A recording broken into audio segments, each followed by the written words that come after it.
ഒരു സർജൻ എന്ന നിലയ്ക്ക് കഴിഞ്ഞ 10-20 കൊല്ലമായിട്ടുള്ള ട്രീറ്റ്മെൻറ്റിൻ്റെ ഡിഫറൻസസ് നോക്കുമ്പോൾ ഏറ്റവും സ്ട്രൈക്കിംഗ് ആയിട്ടുള്ള ഡിഫറൻസ് ആയിട്ട് എനിക്ക് തോന്നുന്ന ഒരു കാര്യം, നമ്മൾ സർജറി കുറച്ചുകൂടി കുറച്ചാണ് ചെയ്യുന്നത്. ചെറിയ സർജറികളാണ് ചെയ്യുന്നത്.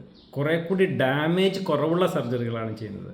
അത് തീർച്ചയായിട്ടും സർജറിയിലുണ്ടാക്കുന്ന മാറ്റവും അതിൻ്റെ നമ്മുടെ ക്യാൻസറിനെ പറ്റി ഉള്ള അറിവിലുണ്ടായ മാറ്റവും കീമോതെറാപ്പി, ഇമ്മ്യൂണോതെറാപ്പി, റേഡിയോതെറാപ്പി എന്നിവയിലുള്ള മാറ്റങ്ങളും കൂടി ചേർന്നിട്ടാണ്.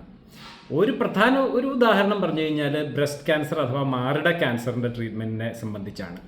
ഹാൽസ്റ്റഡിൻ്റെ കാലം മുതൽ 10-200 കൊല്ലം മുമ്പ് മുതലേ സർജറി ചെയ്തുകൊണ്ടിരിക്കുന്നതാണ്. ബ്രസ്റ്റ് മൊത്തം റിമൂവ് ചെയ്യുക, നമ്മുടെ കക്ഷത്തുള്ള എല്ലാ കഴലകളും റിമൂവ് ചെയ്യുക, അതുപോലെയൊക്കെ ചെയ്ത് കഴിയുമ്പോഴത്തേക്കും ഭയങ്കരമായ കോംപ്ലിക്കേഷൻസും സീക്വലയുമാണ്. മാറിടം പോകുന്നു എന്നുള്ളത് മാത്രമല്ല, കയ്യിൽ വരുന്ന നീര്, ഷോൾഡറിൻ്റെ സ്റ്റിഫ്നെസ്, അങ്ങനെ പല പ്രശ്നങ്ങളും ഉണ്ടാകുന്നു. അതേസമയം ഇപ്പോൾ വന്ന് ഒരുമാതിരി മിക്ക ബ്രസ്റ്റിലുണ്ടാകുന്ന ക്യാൻസറുകളും അവിടെയുള്ള മുഴയും അതിൻ്റെ ചുറ്റുമുള്ള കുറച്ച് ഭാഗങ്ങളും മാത്രം എടുത്തു കളഞ്ഞാൽ മതി.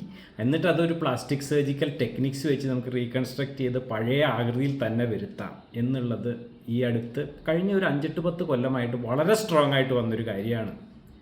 പിന്നീട് വന്നത് ആക്സിലറി ഡിസെക്ഷൻ തന്നെ, സെൻറ്റിനൽ നോഡ് ബയോപ്സി എന്ന് പറയുന്നൊരു ടെക്നിക്കലി കൂടി വളരെ കുറവ് നമ്മുടെ കക്ഷത്തിലുള്ള കഴലകളെ ഒന്ന് പരിശോധിച്ചാൽ മതി പലപ്പോഴും എന്നുള്ള കാര്യത്തിലേക്ക് മാറ്റം വന്നിട്ടുണ്ട്.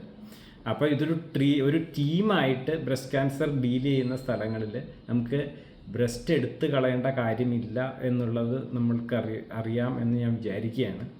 പക്ഷെ അതിനകത്ത് ഒത്തിരി വേറെ ഡോക്ടേഴ്സിൻ്റെയും വേറെ സയൻസ് ശാസ്ത്രത്തിൻ്റെ പല കാര്യങ്ങളും വളർന്നതിൻ്റെയും ഒക്കെ കൊണ്ടാണ് ഇങ്ങനെ ഒരു സംഭവം ഉണ്ടായിരിക്കുന്നത്.